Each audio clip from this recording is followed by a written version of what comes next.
What's going on, everybody? It's Webster out here, the man, the voice, the fragrance. And we are here with an entrepreneur, a fragrance guru, someone who I have admired from afar for the past, 2, 3 years ago since I purchased Tux.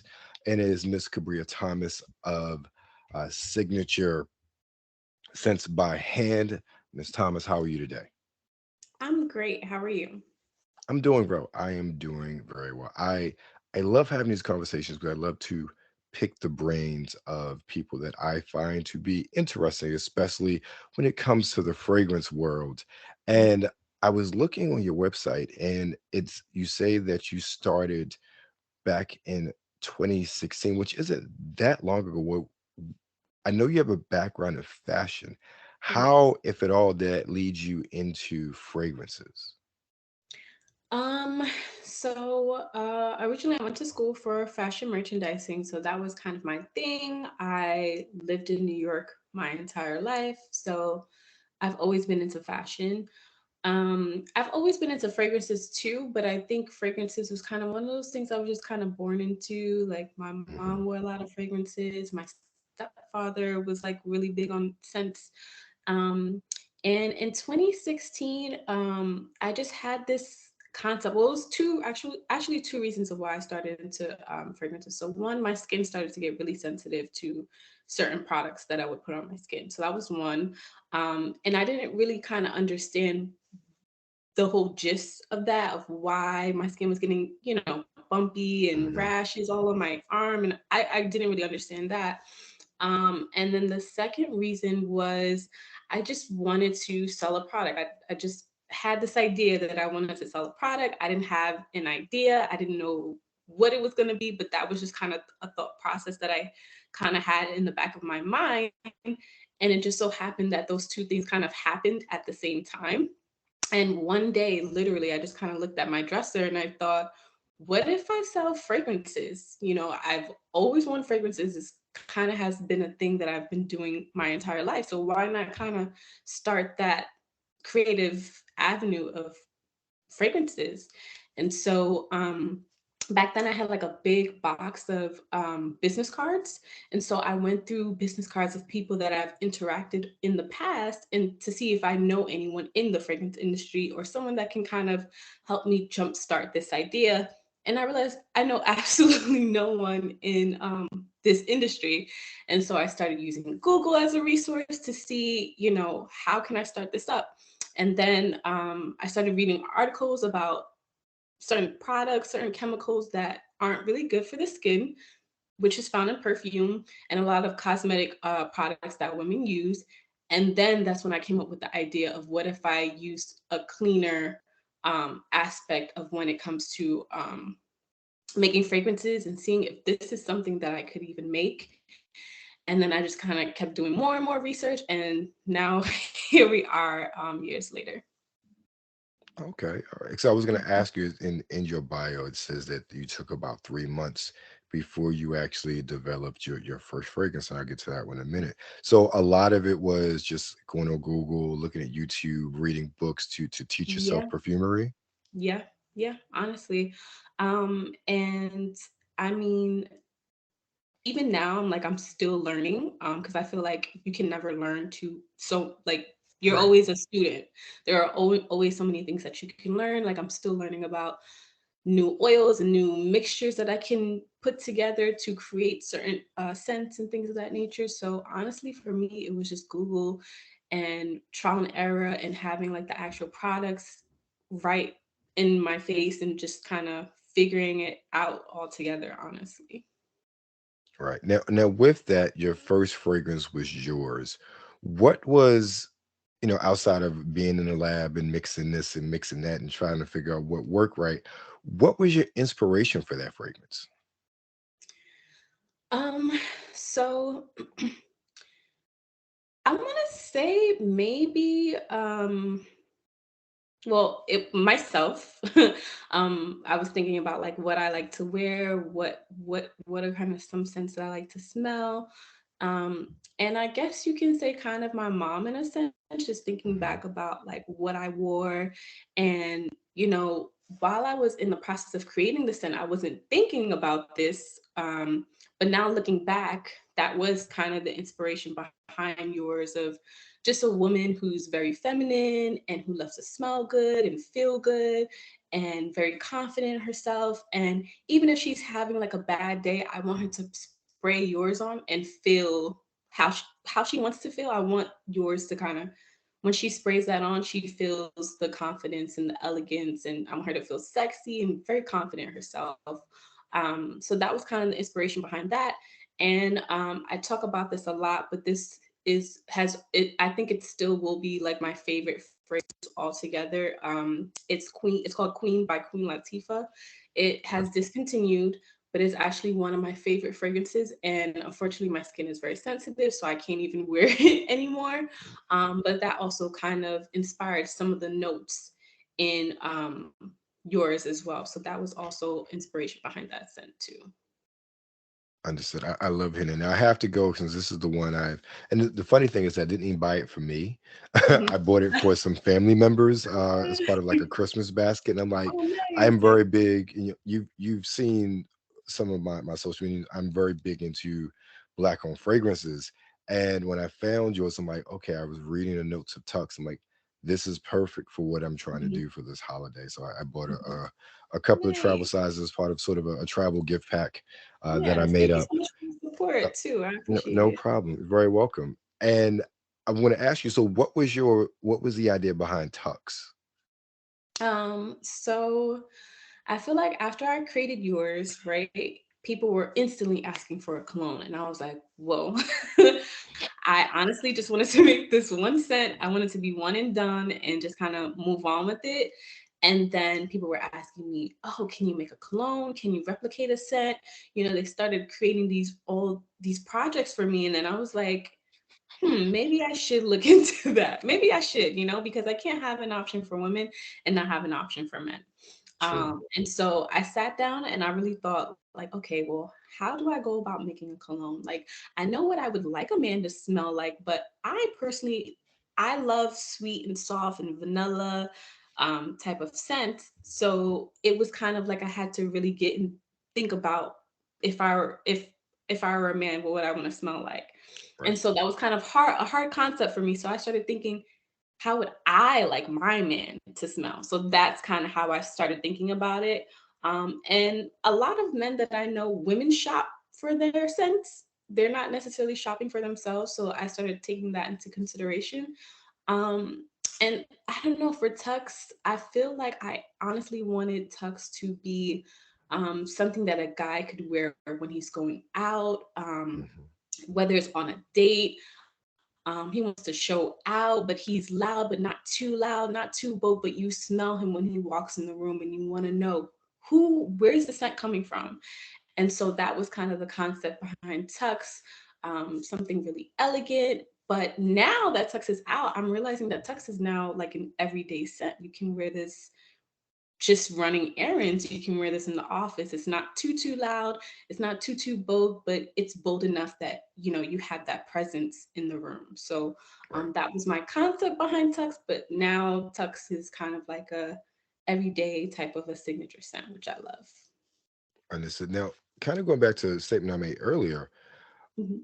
there are one of the beautiful things about the internet, especially social media, is that you're able to, as a consumer, or just regular person who scrolls the internet, 2 3 hours a day, like all of us, Yeah, right. you're able to find brands and businesses that you would have never known existed if we didn't have that platform. And Mhm. I have had the great fortune of learning about many black owned brands and then being able to patronize them as I've started my own fragrance journey about 2017, 2018 or so. Mhm. um, have you seen, say, an uptick in, say, traffic or business or just general awareness because of the overall sort of heightened sense of black owned fragrance companies, specifically on the particularly Instagram, but Instagram and TikTok? Yeah.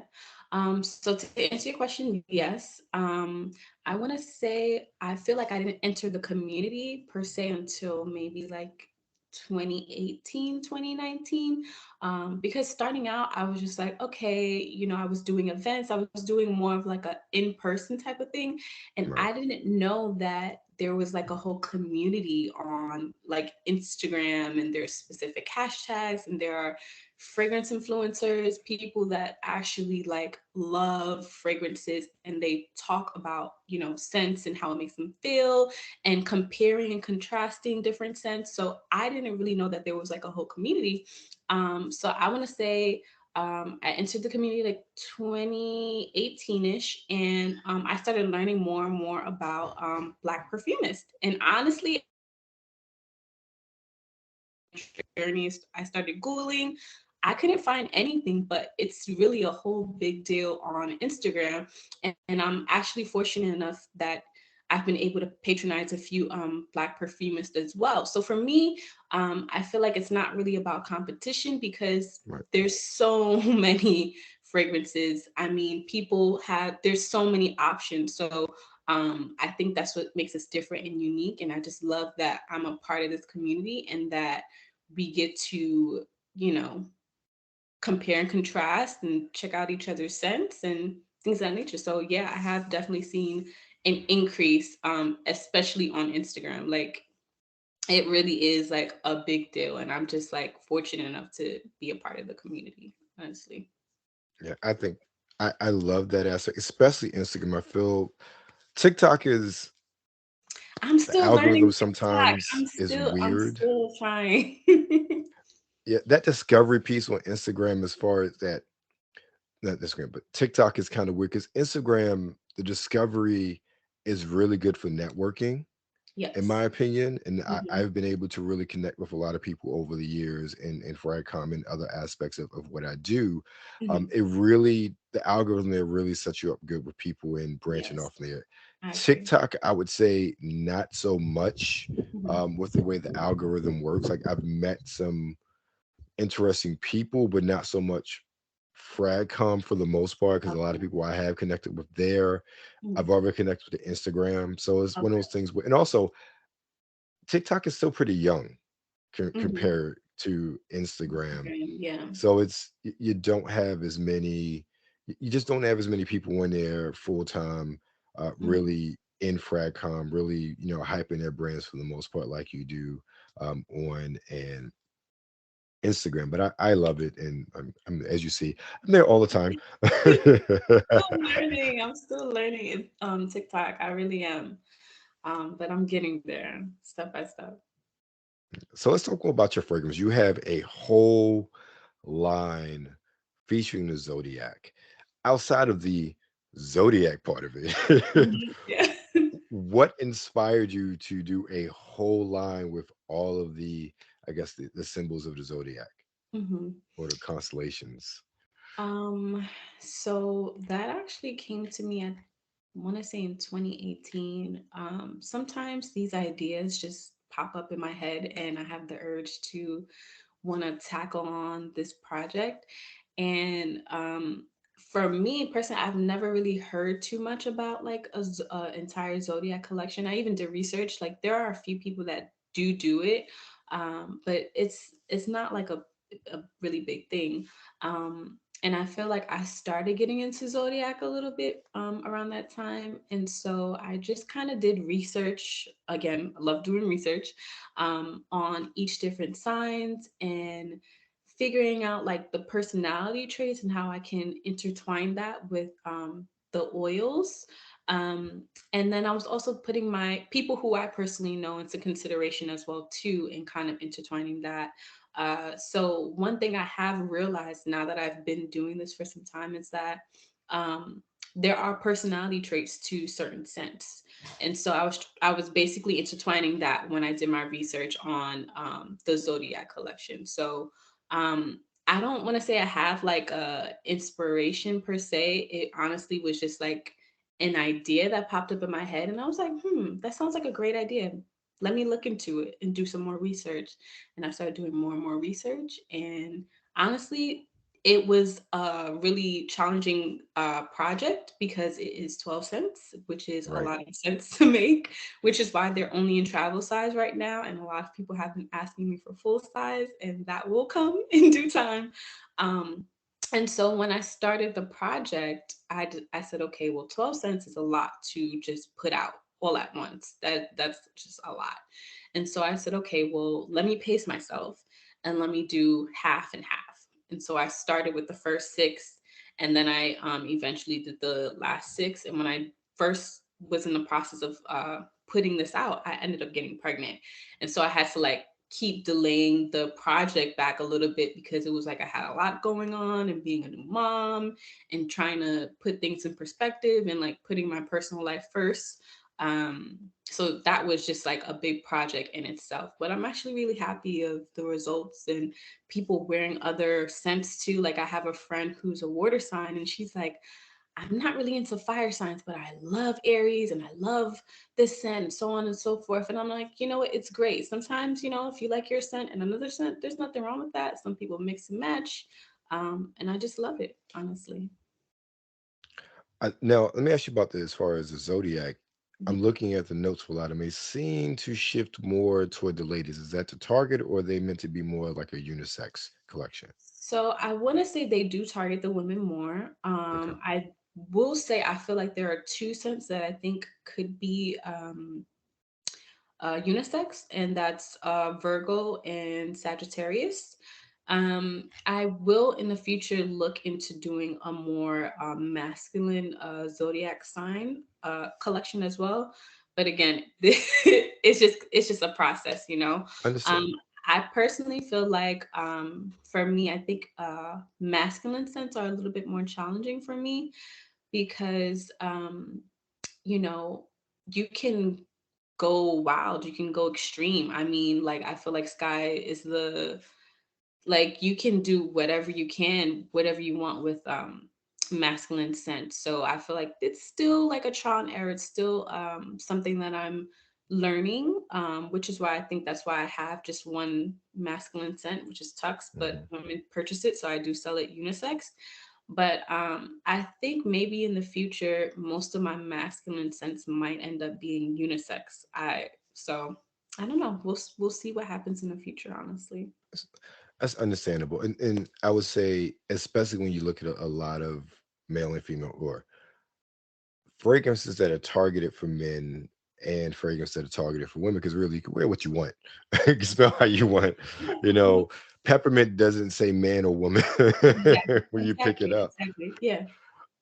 But Mhm. you see a lot of notes just kind of bounce between the two targeted Yeah. genders in this regard. So it's really about, how everything mixes and what you really like Yeah. yourself.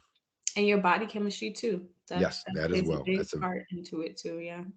very big thing. I always say, and I tell everyone, fragrances. One of the reasons I love fragrances so much because it's an intimate experience.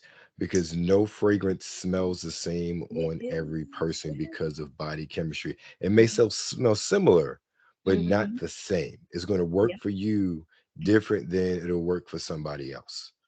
And that's why my when I have people like test out scents, especially when I'm at events, I never spray it on paper. I always say paper has a scent. So like how it's gonna smell on the paper versus how it's gonna smell on your clothing versus how it's gonna smell on you, it's gonna smell completely different. So the best way to try on a scent is to spray it on yourself and see go let the scents go in through the motions of your skin and see how the top, middle, and base notes all combine and intertwine onto your skin, and go through your day and go through your errands, run your errands and things like that, and see how the scent smells on you. Because honestly, the last thing I want is people to go through buyer's remorse because they smell something on the paper and they smell it in Right. their skin. They're like, wait, this doesn't smell the same. So that's kind of how I do my sampling process, especially if it's in person. Yeah. Paper for me, like I'll smell it just to get a sense of it, but it Hmm. never smells the same when you spray it on you. Yeah, or It even when you really, it smell on never the does. bottle, you're like, it smells good. But no, you Right. have to experience the scent. Right. Exactly. Now, I want to ask you this question. Is it just you? Are you the only one mixing and bottling and packaging, or do you have a team? And I ask that because I have a lady entrepreneur that's very near and dear to my heart, who I've Mhm. been her assistant for the past 16 years. I'll put it that Mhm. way.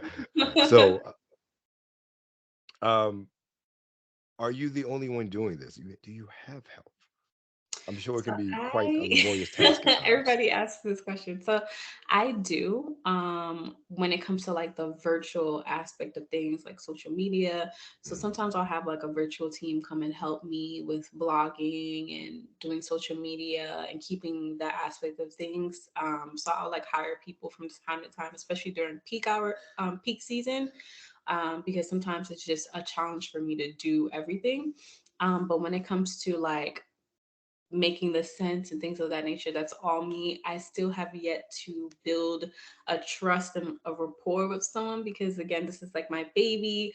um Knowing like the ingredients of how I make Mhm. everything, um and I still have yet to find someone that I can trust enough to like help with Understood. that. So like, I mean, I might have family members here and there help me, but like, I'm gonna say 99.9% of the time it's all me.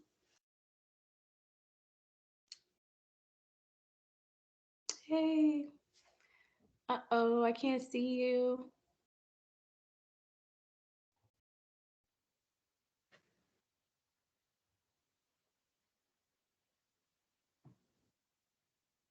Hey. He's like, Hey. it's like he disappeared. Oh, actually, for me, it was the other way around. Oh, I was like, wait, where did he go? Um, The internet is a funny thing. mhm. You were talking about finding somebody to trust as far as the mixing and everything. Yes, yes. So it's always been a challenge for me to find someone that I can trust with that. So like I'll have, family members come and, help me here and there, especially if it's like a really, really big project. Like the last big project I had, it was like a custom order, and I think he did like over 80 bottles, and he needed it at a specific time. And so like it's crunch time, and there's only so much that one person can do. So I had someone like a few family members helping me. I would mix, create the scent. We would pour in the bottle, put the label on, and package it up, and put it to ship it out and things of that nature. So when I have really, really big orders, and usually I like to do everything by myself, but when I have those big orders, I have to get that help. So, Right. here and there I'll get help, but for the most part it's just me with the creating process of it. Understood. Now, one of the things that you are doing, using all of your time, your energy, and the research you've done over the years to do DIY classes and workshops. That's one of the things that I really like about what you're doing, is that you're taking the knowledge you've attained and are still Yeah, obtaining, and then passing it on. How did that come about? that is a really good question. It actually came from my customers. Honestly, I think most of my, besides like me coming up with like the Zodiac collection, I think literally everything else was my clientele. So I've had a few people that would ask me, I think the first person that asked me, I was like at a event vending, and she asked me, do you do any DIY classes? My best friend, she's getting married soon, and I would like to gift her something, and do something nice, like a girls' night in type of thing. And I was like, yeah, sure, I can do it. But then I had to go back to Google, do my research, and see, how do people even do this? How do you set it up? Like, what are the tools and materials? Like, I know the tools and materials that I use, but how much do I really need? What should be the max and minimum amount of people? So I had to do like all that research to see, how would I do this for myself, and how are people doing this for their businesses, and watching a lot of YouTube videos. And so I did that event, which was really nice and personal. And the next event I did, I actually collaborated with a good friend of mine who makes jewelry. And so we did a DIY where you could do jewelry and make fragrances together. And that was really, really fun. The results we saw were really, really good. And I was like, you know what, this is great. Maybe I should expand this more. People can make body butters and candles. I did my first virtual DIY like a few weeks ago. I never did a virtual DIY before, and it was great. We actually were like on a Zoom call, and I was prepping her and teaching her how to make the body butters, and I shipped the products out to her. We had a nice conversation. I was like, wow, this is great. I didn't think I can do a virtual DIY as well too. That's cool. And I like that the whole idea of like a girls' night out or bridal showers, Yeah, or not even just for the ladies, but yeah, it's just a fun activity and it's a different activity yeah. as well, especially as we're trying to find different things to do. Especially as we get older, we need to change our Yeah, lives, do different yeah, yeah. things. It's fun to keep your mind off of what's stressing you out. Bring your Right. friends, come alone, like, have fun. Exactly. Have a couple cocktails, make some candles, make some Yes, yes, fragrances. yes. Right. Exactly. Aromatherapy. Hmm. Right. Hmm. And I thought that was just really cool. I've seen a lot of not necessarily fragrance courses or candle. I've seen a lot of people transition to more of the e-courses.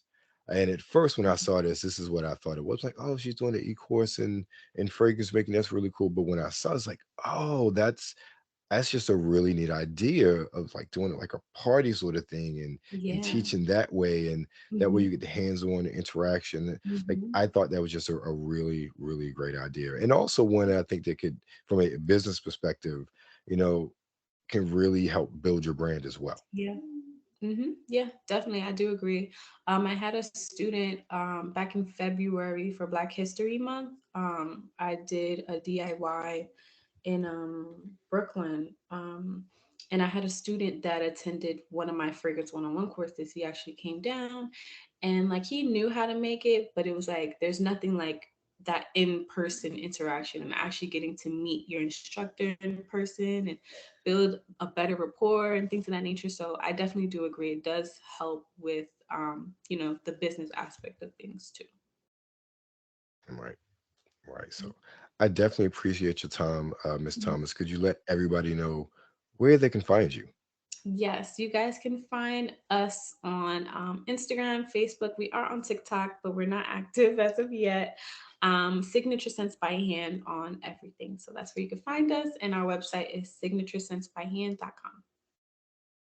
Thank you very much. I appreciate your time. All right, everybody. We'll see you guys Thank later. you. Thank you.